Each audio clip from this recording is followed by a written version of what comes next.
हजरत मलकुल मौत इंसान की रूह कब्ज करने के लिए आते हैं तो अल्लाह ताला मलकुल मौत से फरमाता है, मैंने आसमानी सख्ती से हर तरह आजमा लिया है, हर एक हालत में इसे अपनी खुशी में खुश पाया, तो जा इसे मेरे पास ले आ कि मैं इसे हर तरह का आराम और ऐश दो। मलकुल मौत अपने साथ 500 फरिश्तों को लेकर चलते हैं।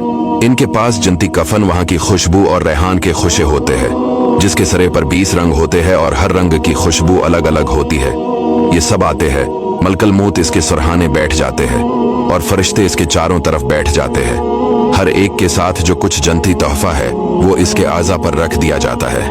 इसके लिए जन्नत के दरवाजे खोल दिए जाते हैं और इसकी रूह कभी जन्नती फलों से, लिबासों और जन्नती फलों से बहलाई जाती है, जैसे रोते हुए बच्चे को लोग बहलाते हैं। इस वक्त इसकी हूरें हंस हंस कर इसकी चाहत करती है। रूह इन मनाजर को देखकर बहुत जल्द जिस्मानी कैद से निकल जाने का कस्द करती है। मलकुल मौत फरमाते हैं, हाँ ए पाक रूह, बगैर कांटे की बीरों की तरफ और लदे हुए कीलों की तरफ और लंबी लंबी छांव की तरफ और पानी के झरनों की तरफ चल। माँ जिस कदर बच्चे पर मेहरबान होती है, इससे भी ज्यादा मलकुल मौत इस पर शफकत करता है। मलकुल मौत की रूह कब्ज करते ही रूह जिस्म से कहती है कि अल्लाह तुझे जज़ाए खैर दे। तो अल्लाह की इताअत की तरफ जल्दी करने वाला और अल्लाह की मासियत से देर करने वाला था। तूने आप भी नजात दी और मुझे भी नजात दिलवाई। जिस्म भी रूह को ऐसा ही जवाब देता है। जमीन के वो तमाम हिस्से जिन पर ये इबादत करता था, इसके मरने से 40 दिन तक रोते हैं। इसी तरह आसमान के वो दरवाजे जिनसे इसके नेक एमाल चढ़ते थे और जिनसे इसकी रोजियां उतरती थीं, इस पर रोते हैं। इस वक्त वो 500 फरिश्ते उस जिस्म के इर्द गिर्द खड़े हो जाते हैं और इसके नहलाने में शामिल रहते हैं। इंसान इसकी करवट बदले इससे पहले खुद फरिश्ते बदल देते हैं और इसे नहलाकर इंसानी कफन से पहले अपना साथ लाया हुआ कफन पहना देते हैं।